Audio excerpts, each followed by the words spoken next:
हाल ही में केंद्र सरकार ने आगामी जनगणना में जातिगत गणना को शामिल करने का ऐलान किया है, जिसने भारतीय राजनीति में एक नया तूफान खड़ा कर दिया है।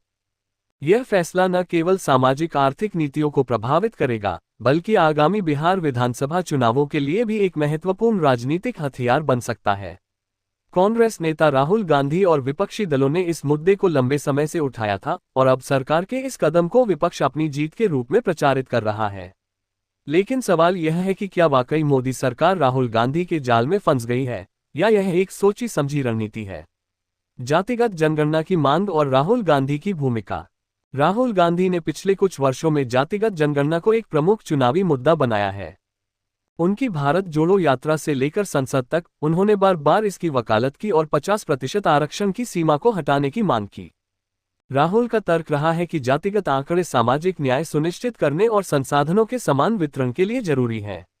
उन्होंने इसे विकास का नया प्रतिमान करार दिया और दावा किया कि उनकी लगातार मांग के कारण सरकार को यह फैसला लेना पड़ा। कांग्रेस और अन्य विपक्षी दलों ने इसे अपनी रणनीति का हिस्सा बनाया, खासकर हिंदी पट्टी के राज्यों जैसे बिहार और उत्तर प्रदेश में, जहां जाति आधारित राजनीति का बोलबाला है।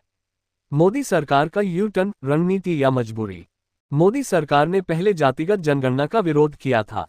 प्रधानमंत्री नरेंद्र मोदी ने इसे समाज को बांटने वाला कदम बताया और बीजेपी ने बटेंगे तो कटेंगे जैसे नारों के जरिए विपक्ष की मांग को खारिज किया।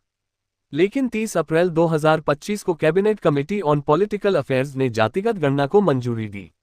केंद्रीय मंत्री अमित शाह ने इसे ऐतिहासिक निर्णय करार दिया, जबकि अश्विनी वैष्णव ने कहा कि यह पारदर्शी तरीके से होगा। यह फैसला कई कारणों से आश्चर्यजनक है। पहला, बीजेपी ने हमेशा हिंदुत्व के जरिए जातिगत विभाजन को कम करने की कोशिश की।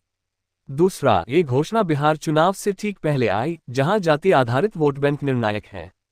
तीसरा, बीजेपी के सहयोगी दलों जैसे जेडीयू और टीडीपी ने भी इसकी मांग की थी। क्या ये सरकार की मजबूरी थी? विपक्ष का दबाव, खासकर राहुल गांधी की आक्रामक रणनीति, ने बीजेपी को बैकफुट पर ला दिया। 2024 के लोकसभा चुनावों में उत्तर प्रदेश और महाराष्ट्र में बीजेपी को नुकसान हुआ, जहां विपक्ष ने जातिगत जनगणना को मुद्दा बनाया। बीजेपी को लगा कि अगर यह मुद्दा विपक्ष के पास रहा तो हिंदी पट्टी में उसकी स्थिति और कमजोर हो सकती है। सबसे बड़ा राज, राजनीतिक लाभ की जंग। जातिगत जनगणना का फैसला बीजेपी के लिए दोधारी तलवार है। एक तरफ यह उसे विपक्ष के सबसे बड़े हथियार को छीनने का मौका देता है। बिहार और यूपी में बीजेपी अब दावा कर सकती है कि उसने सामाजिक न्याय के लिए कदम उठाया। दूसरी तरफ ये हिंदुत्व की उस छवि को कमजोर कर सकता है जो सभी हिंदुओं को एकजुट करने पर आधारित है। राहुल गांधी और कांग्रेस इसे अपनी जीत बता रहे हैं, लेकिन वे सरकार से समय सीमा और पारदर्शिता की मांग भी कर रहे हैं। अगर जनगणना में देरी हुई या डेटा विवादास्पद रहा तो विपक्ष इसे सरकार के खिलाफ इस्तेमाल करेगा। इसके अलावा 2011 की सामाजिक आर्थिक और जातिगत जनगणना SECC के असफल अनुभव को देखते हुए तकनीकी और मेटो चुनौतियां भी हैं। निष्कर्ष, जातिगत जनगणना का फैसला निश्चित रूप से भारतीय राजनीति में एक टर्निंग पॉइंट है। ये कहना मुश्किल है कि मोदी सरकार पूरी तरह राहुल गांधी के जाल में फंसी है, क्योंकि बीजेपी ने इसे अपने फायदे के लिए इस्तेमाल करने की रणनीति बनाई है।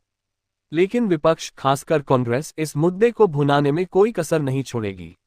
आखिरकार यह फैसला सामाजिक न्याय से ज्यादा राजनीतिक लाभ की जंग बन गया है।